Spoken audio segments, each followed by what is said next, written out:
Hey guys, so happy Saturday. I'm here to answer yet another question about AI.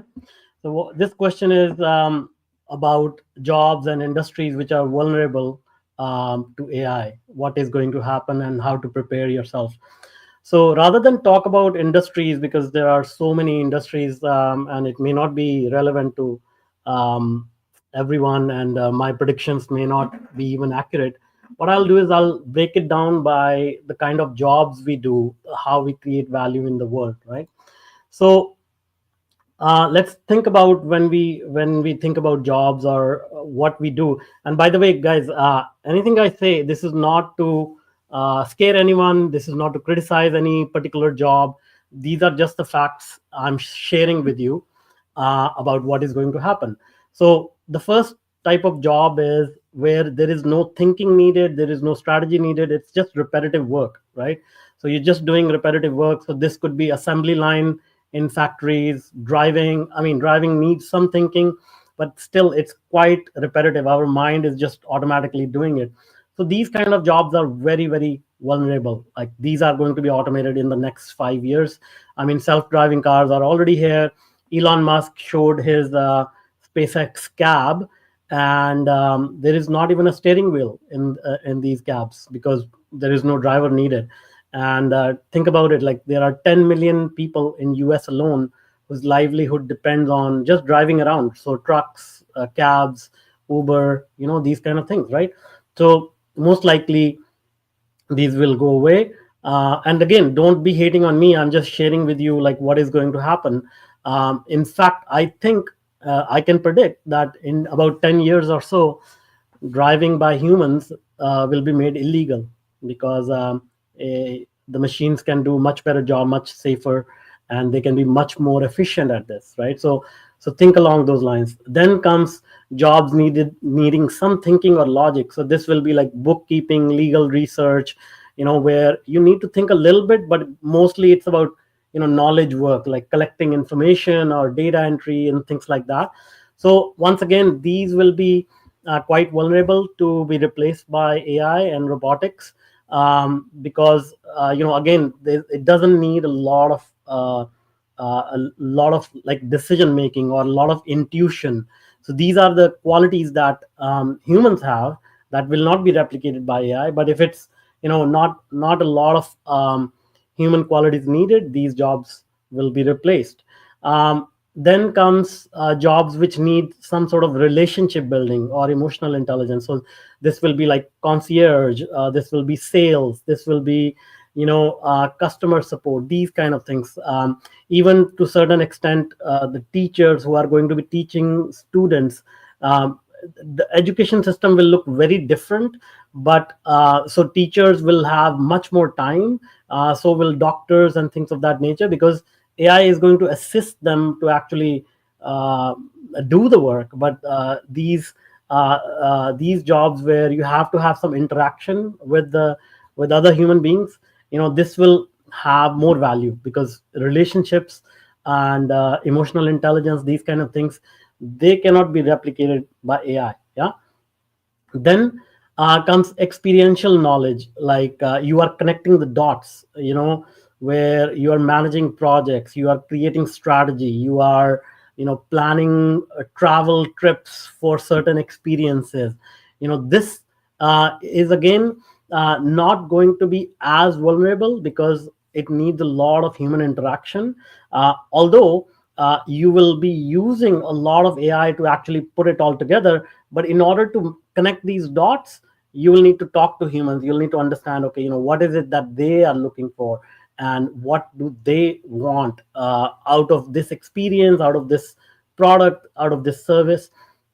So these kind of jobs will be less vulnerable. But think AI first. Always think AI first. Every job is going to be affected.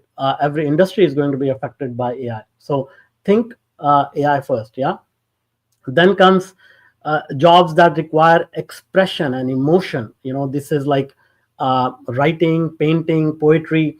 These kind of jobs are actually, in my opinion, going to become the most high value jobs, because humans are creative beings. Okay. let's say we have a lot of abundance, we have a lot of money coming into our account. Most humans will not just sit idle. Like, our minds and hearts are always reaching out. Okay, let me go there, let me explore this, let me figure this out, right? So if we are not if you're not controlled by our 9 to 5 kind of a obligation, then our human expression becomes very, very valuable. So music, poetry, art, these kind of things will become quite valuable. In fact, if you look at history in Europe in 1500s, the European Renaissance, these kind of people like musicians and artists, they were at the highest level of the society. They got the best positions in the kings and queens courts and whatnot. So that kind of renaissance is going to come back, right? Then comes physical craftsmanship, like, you may have sculptures, or it's similar to like artists and things like that, but also more mundane kind of jobs like construction and plumbing, and putting things together, furniture, these kind of things, right? So once again, think that this will be quite disrupted by AI. But again, even if we have to install plumbing or toilets or things like that, like, you really need to uh, look at, okay, what will be aesthetically pleasing, how will humans use it. Even though we can teach certain things to AI and say, okay, plan this out for me, that human quality of what the other person, your client, wants, it still will be the domain of human beings, right? So as you can see, the theme is emerging as I'm going through these jobs. The theme is emerging. If you're able to understand humans and understand what they want, and then get the assistance of technology to make it happen, that's the best value you will be creating, right? So the next one is which something that needs supervision, oversight. This is managers, middle managers, even certain executives. So once again, this will be disrupted, because let's face it, even if I'm the most diligent human being, we are vulnerable to our own biases, our own like kind of frustrations of life. So lot of these things can be delegated to AI, because AI is very, very good at planning and sort of uh, orchestrating these flows. At the same time, human oversight will be needed, right? So a lot of these things, how they will evolve is, once again, let me repeat it again. There's going to be a partnership between AI and human beings, just like there's a partnership between uh, vehicles, wheel, all these inventions, the internet. So there's a partnership between human beings and these technologies to create more value. And then, of course, leadership and CEOs at the top.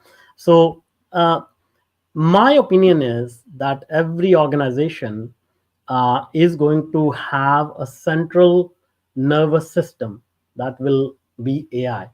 And so this central nervous system is going to make all the major decisions, make all the, coordinate all the efforts of an organization, and the executives and leaders will actually sort of monitor this. So go watch some of the Star Wars movies or anything like that.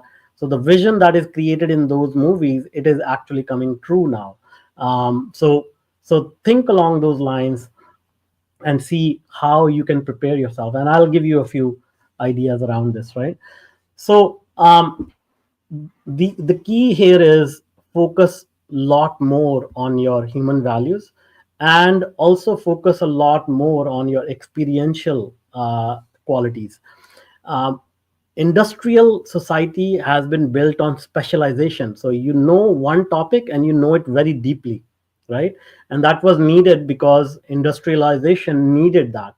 You needed to have specialization to be really good at making sure the society functions, the factories are running, there is no risk to human life and things like that, right?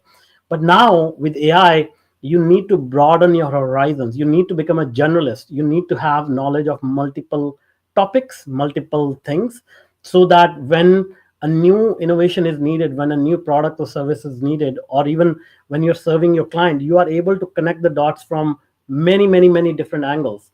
And the more broader your view is, the more you can connect the dots, the more value you will be able to create. Because um, this was not possible earlier, because we have limited, I mean, our human capacity to think and innovate is limited by our intelligence. I mean, even the smartest people in the world, they have an IQ of about 170, 190, and these are like super geniuses, right? Einstein had an IQ of about 165, and chat gpt today has an IQ of about 150, and it is expected it's going to be around 1,000, IQ of 1,000 by the end of this year. So super intelligence is coming. So you will need to be able to say, okay, connect these dots for me. I'll give you quick example. Let's say you are a medical practitioner, right? So today you'll have to go to medical school for like a decade at least to learn everything about the human body, all the medicines and the allergies and everything that has to be learned about the human body. Still, you will be really specializing in one narrow aspect uh, of treating people. Like you'll become somebody who can do a heart surgery. You'll specialize in that. Somebody who can focus on cancer treatment or something, like you will specialize in that, right? But now with AI, you could actually say, hey, I'm a medical practitioner. I will actually like to treat these type of diseases, and I will like to borrow a little bit from the Chinese traditional medicine. I will like to borrow a little bit from the Ayurveda. I will like to borrow from the Amazonian uh, uh, medicine, and I can create a comprehensive sort of a program that will be much more holistic, and it can treat more diseases. It can be more beneficial now because my field of thought process has expanded because of this availability of AI, right? So connecting those dots is going to be key. So how do you connect those dots? Well, again, I think I mentioned it in my previous video as well. Go out there, live your life, have varied experiences, travel is going to be one of the key things that will help you to experience humanity and how people live around the world. Meditation is going to be a huge benefit for you if you start to meditate, because most of the time we don't even notice 90% of the patterns that exist in our world. Our mind is so overloaded with our own thoughts and worries. We don't even notice what is happening around the world. But if you start to meditate, you start to see these patterns. They say that human beings only use 10% of our minds, but when you start to meditate, you start to get access to that 90% of your mind. So meditation, travel, storytelling, expressing yourself, having more conversations. So this is another KPI I will share with you. The more conversations you can have in this new world with actual human beings, the better you are going to flourish. I mean, this is no different than today either, but moving forward, it will become more and more and more important, right? So um, so increase your human centric abilities, focus on emotional intelligence, meditate, travel, think about high touch areas, think about how can you become a generalist, connecting the dots, um, and be ready for like things we haven't even like thought of. Okay, so for example, today jobs are you work for a particular employer and you get a salary. But moving forward, in my opinion, what will happen is each job will become like a Uber, where you will have so much capacity to do the work, you may not actually want to focus entirely on one employer. So you will become like I can foresee Uber for CEOs, Uber for middle management, Uber for everything, where you say, okay, this company is already run by the digital mind, and all they need is 4 hours of my time in a week to oversee everything is going well. And so I'll give my 4 hours, and then the rest of the 36 hours I may choose to work, I may not choose to work, or I can have multiple clients. And so this whole notion of 9 to 5 security job and all of that, I think it will start to melt away, and more entrepreneurship is going to become a mainstream profession. How it will emerge, how society will accept it, it still remains to be seen. But I'm just sharing with you the patterns I'm noticing. So please be open, be open to these kind of changes, learn, and make sure that that you don't fall into the trap of negativity or doomsday. Like, I can tell you, there's going to be so much abundance with AI. No matter what people say, there's going to be so much abundance that we all will be able to afford pretty much everything that we want. But if you want to go beyond, if you want to experience life, an extraordinary life, we will still continue to work, and we will still continue to reach for the stars. The only thing is, our dreams will become bigger and bigger. So whatever you dream of today, I suggest multiply it with 100. So I hope this helps, and let me know in the comment section if you have any questions. I'm going to be doing these lives um, more on regular basis, so that I can share what is coming and how you guys can prepare. I hope you find it useful. Share it with your friends and family, and I hope this helps everyone to prepare themselves for what's coming. All right, great. Thanks. Bye. Have a great weekend.